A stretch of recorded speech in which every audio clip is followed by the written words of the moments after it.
Hey, it's Saturday night. I'm John Kramer, and if you didn't catch Jennifer Lawrence hosting SNL this week, you really didn't miss too much. SNL Review. Okay, Saturday Night Live is probably the most wonderful and erratic show in the history of television, which is why I watch it so you don't have to, or at least not the whole show, which is why I've posted links to the best sketches from this week's show down in the description section of this video. Now, one of those sketches was the cold opener featuring Taran Killam as Piers Morgan interviewing this week's biggest nutjobs, Lance Armstrong and Manti Te'o, with Jody Foster thrown in for good measure. For my money, Bobby Moynihan stole the scene in his over-the-top portrayal of a wide-eyed and dumb Manti Teo. But whatever energy they built up with that sketch was drained away by a really lackluster opening monologue by Golden Globe winner Jennifer Lawrence,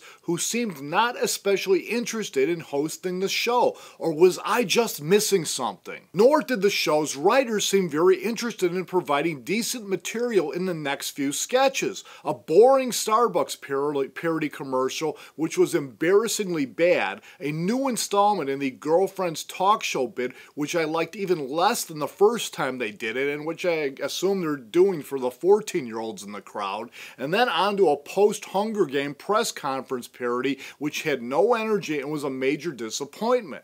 Now, happily, they followed with a parody of The Hobbit, An Unexpected Journey, skewering director Peter Jackson's decision to stretch the story out into 3 films by claiming that he was now going to go even further by dragging The Hobbit out into 18 films with titles like The Hobbit, Apple Maps, and Unexpected Detour.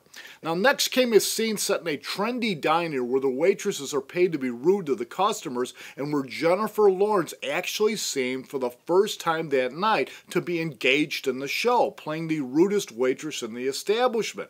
But the show finally came alive with Weekend Update, which is essentially a show within a show, where Seth Meyers delivered some great lines about President Obama, Lance Armstrong, and of course Manti Teo. But for the second time that night, Bobby Moynihan stole the show, returning to the Weekend Update desk as Anthony Crispino, a second-hand news reporter who gets every story wrong, from the debt ceiling, which he blames on Johnny Depp for being too tall, to Kim Kardashian for still being married to New Jersey Governor Chris Christie.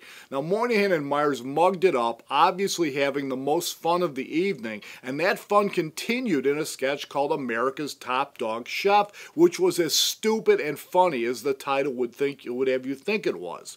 They then began to wrap things up with a return to the early morning team at the Minnesota station B108 FM, in which Jennifer Lawrence was once again not very funny, and then they moved on to the night's second short film, Danielle, poking fun at French Emmanuel films, and which really wasn't funny enough to be worth your valuable time. Now, the last sketch of the night marked the first appearance in a leading role this season by newcomer Tim Robinson. It was a character-driven bit set in the Civil War and showed some promise, but Robinson is far behind the other featured players like Cecily Strong and Kate McKinnon, and now has his work cut out for him catching up to them.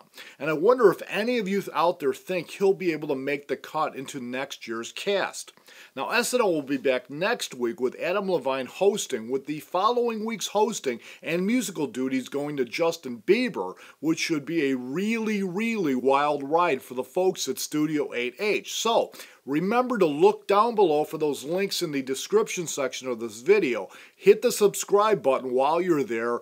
Please leave a comment, and I'll see you back here next weekend when I'll be posting my review on Sunday afternoon, because next Saturday is my wife's birthday, and I'll be busy with her that evening. SNL Review.